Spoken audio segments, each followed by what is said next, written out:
Well, good morning, good morning, good morning, and welcome to the Power Call. Good morning to you all. This is the Power Call with Dr. Cheryl Clarke, and I'm excited to be with you today. We meet every morning, Tuesday morning, 8 a.m. Eastern time, and I'm excited. We have the ladies coming on in.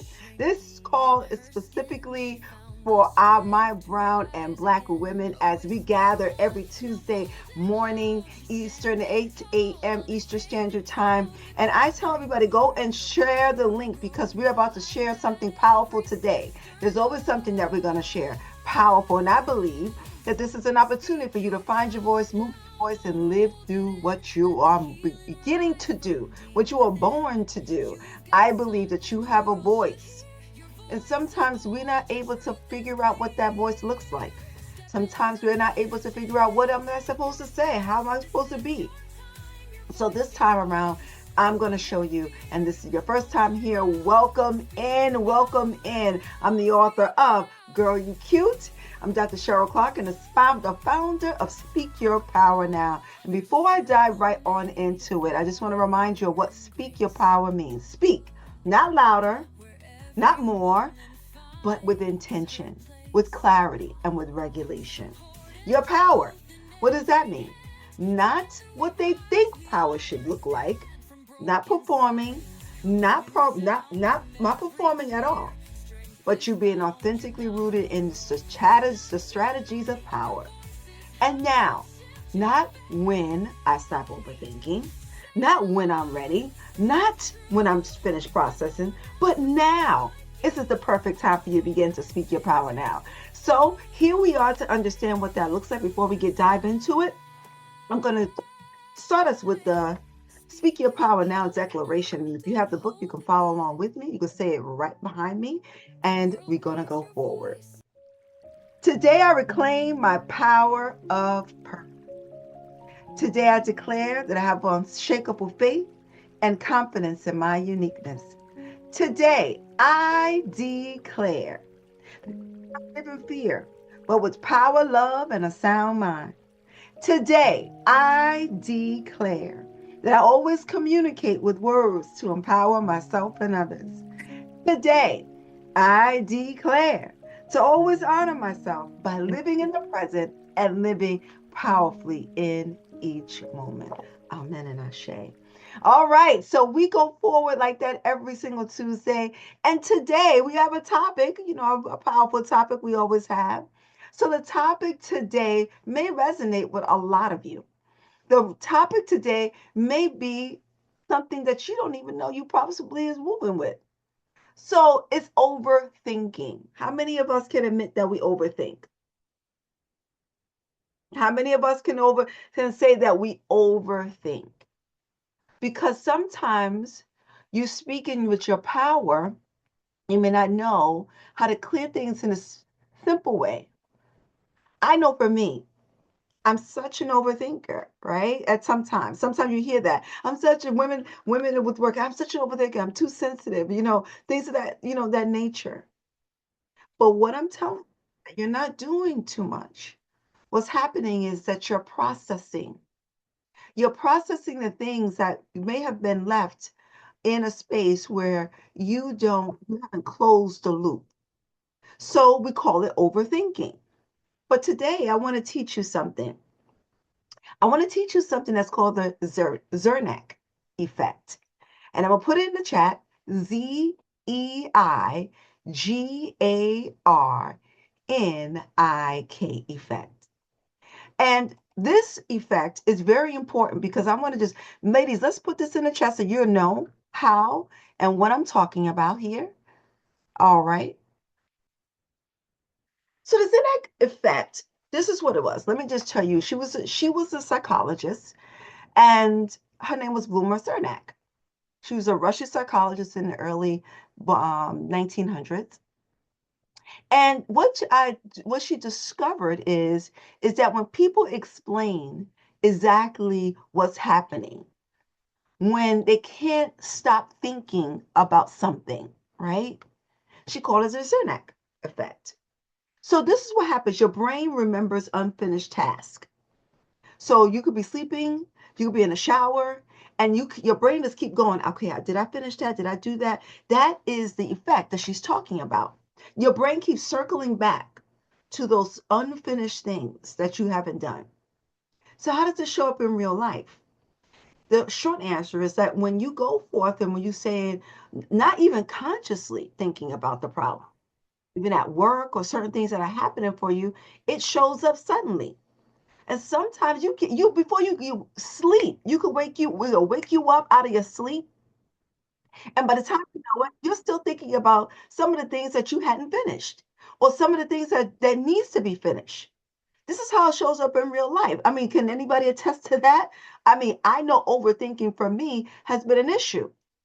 So the Zernick effect, what it does is the brain was processing in the background.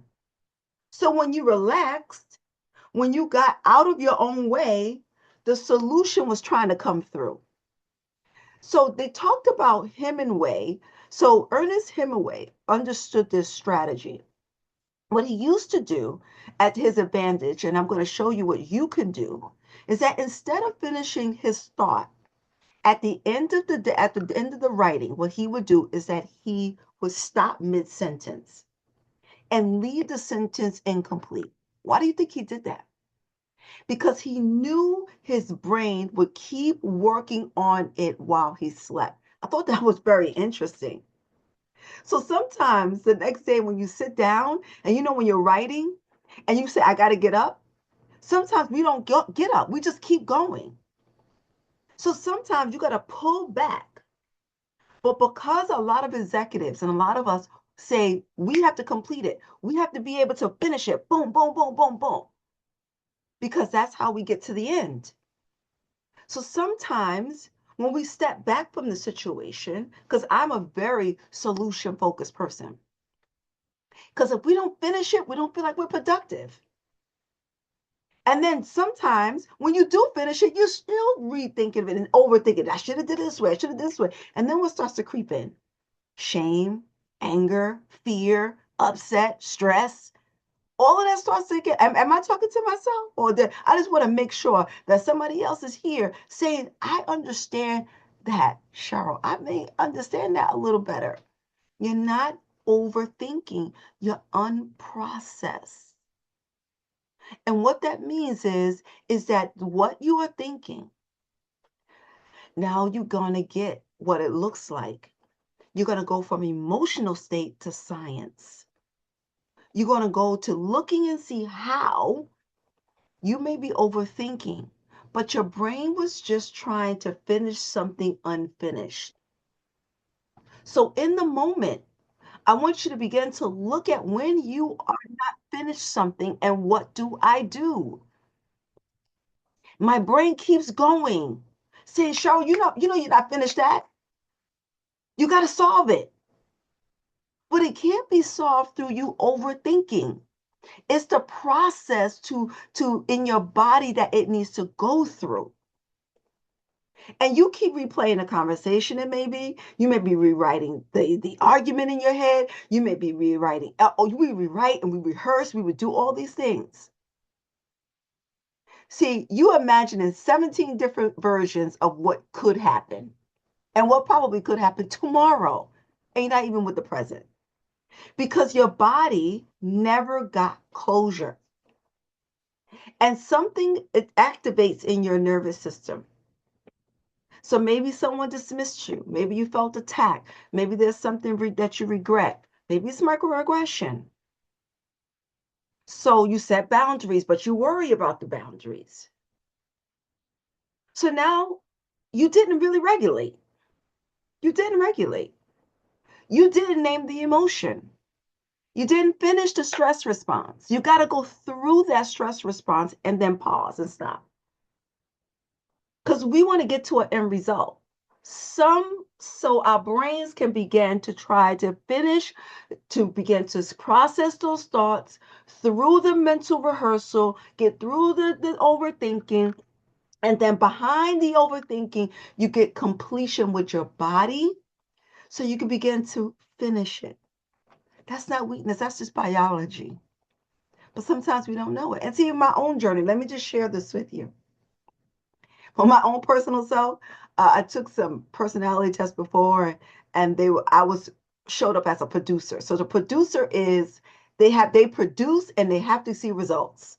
That's my thing. Produce it, boom, and see the result. That's just how I am. That's how my makeup was. So even with my therapy practices, I'm a solution focused therapist. I'm going to give you the solution. We're going to find the solution. I work with your strengths. Nothing wrong with it. However, I want to get to the answer and move on. So this is where this is I have a bias for action a little bit. So I'm like, come on, we need action. Come on, where's the action? Come on, am I by myself? We need action. Let's go. And that's a gift when it comes to getting something done. But where I had to learn something, sometimes the most productive thing I learned to do is stay in the question, not rush to closure, not force the answer. Stay in the productive tension of knowing that the answer is going to come and realize through time to with questions. And questions are more important than the answers. Questions are the tools. Questions are the things in the place that you cross the line, because when you start asking questions to people, you get more information. The answers become they just come naturally because people begin to the creativity, the energy, everything starts to really flow. That's why when we go back to Ernest Hemingway, he was able to have his creativity and his energy begins to come back because he started questioning what he left unfinished. Just the sentence was incomplete. So along with uncertainty, that's going to come with uncertainty. It's going to come with anxiety. It's going to come because I didn't finish that task. Oh my God, that's left undone. So when you rush to closure, and a lot of executives need to do this, they say, oh, we got to get results, we got to get closure, we got to get this, we got to get that. The question I want you to ask yourself is that to get the answer, right, and move on and get a lot of things done, is that really what it was supposed to be? So the Zeigarnik effect was the effect to stay open, not forcing it, but to trust that the answer will come as you begin to explore answers. You're not trying here. You're just being with the process. And I want you to look at where it holds in your body. Because sometimes you may have a headache, sometimes you may come up with a lot of things. You don't have to fix it all. And us as Black women, we have learned over time to fix it. Black women, we have understood before anyone talks about this. We have to look and see where in our lives that we can begin to move with this, with sometimes that we get angry about things or microaggression that happens out there. That's real. And I want to say specifically for my women of color, that's an added layer. That's an added layer. And I want to just normalize the overthinking. Let me first normalize it for you. Because the overthinking often comes with a lot of questions. Did I say too much? Did I do it wrong? Did I come on too strong? Did I sound angry? Was I too loud? And then you start punishing your own self, right? Because historically, if you're too loud, you get punished. If you're too emotional, you get labeled. If you're too direct, they call you aggressive. If you're too honest, you lost the opportunity. Too angry, they just dismiss you.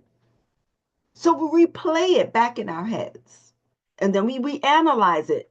And then we self-edit. And then we self-correct. Then we overthink.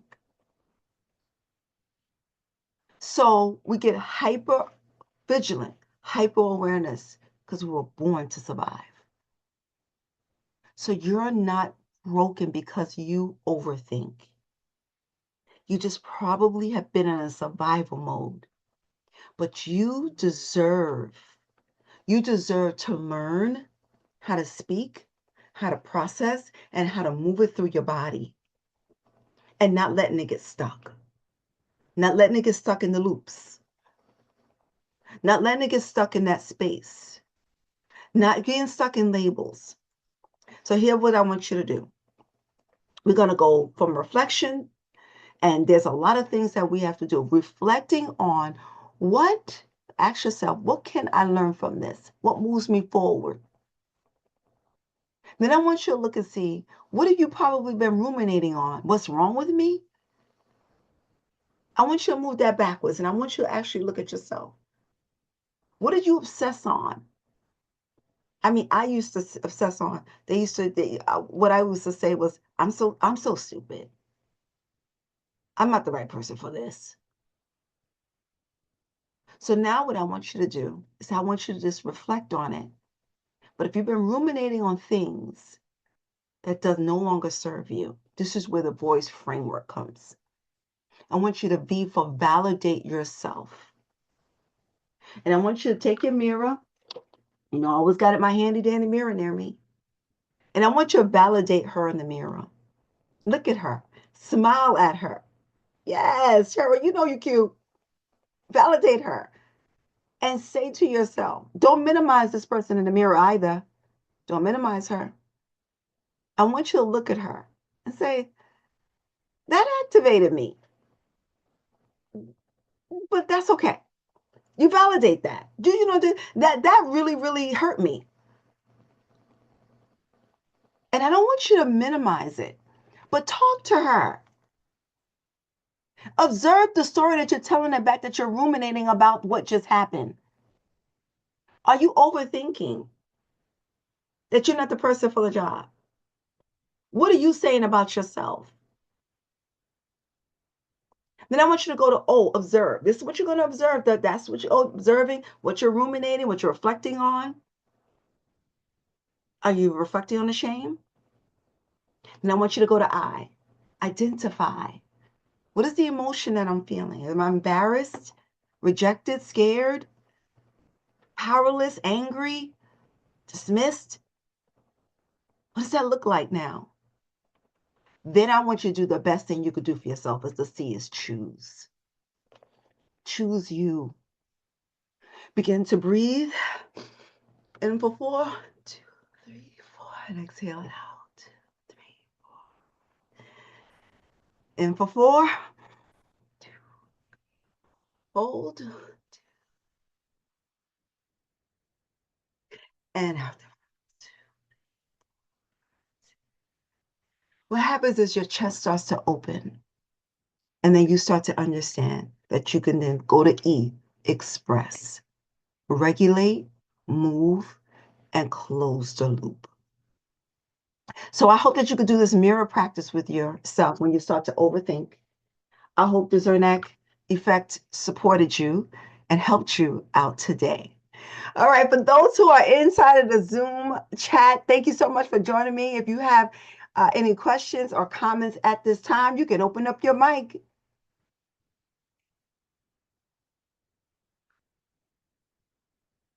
All right, let me just put this effect back in there. If you don't know what I'm talking about, the overthinking process, the overthinking process will get you locked out. And I want you to get locked in. This is your opportunity and your time to get locked in to not overthinking, but staying present with today. Any questions or comments before we close out today? Good morning. Good morning, Sophia. How are you? I am great. It's good to hear your voice. Likewise, likewise. I definitely thought today's content was good, especially even when you're mad. It just keeps like you're overthinking why you're mad, and even just it just makes you think of how many times you think about something and whether you didn't complete something or something that bothered you, but you never really let it go because you're still ruminating on it. But yeah, I'm definitely gonna try that to kind of just complete other thoughts better and also learn how to let go things that may aggravate me. Yeah. Yeah. And just do the technique of pausing and slowing down to sort of things that do is coming in your brain because we're overthinkers. So when you are thinking and thinking and thinking about it, it locks you out of possibilities. It just locks you out. So that's great. Thank you so much for sharing that, Sophia. Anyone else before we get out of here? All right. I want to thank you so much for joining me today. It is the Power Call. I'm Dr. Cheryl Clarke. You can go to my YouTube channel and join me there and watch all the videos. Speak Your Power Now. You can hit me up on my social media platforms and join us as we have this movement going on. Girl, you cute. Thank you for joining us. And remember that your voice is power and your voice matters. Speak Your Power Now. Have a great one. Until next time. You are enough. Your voice is divine.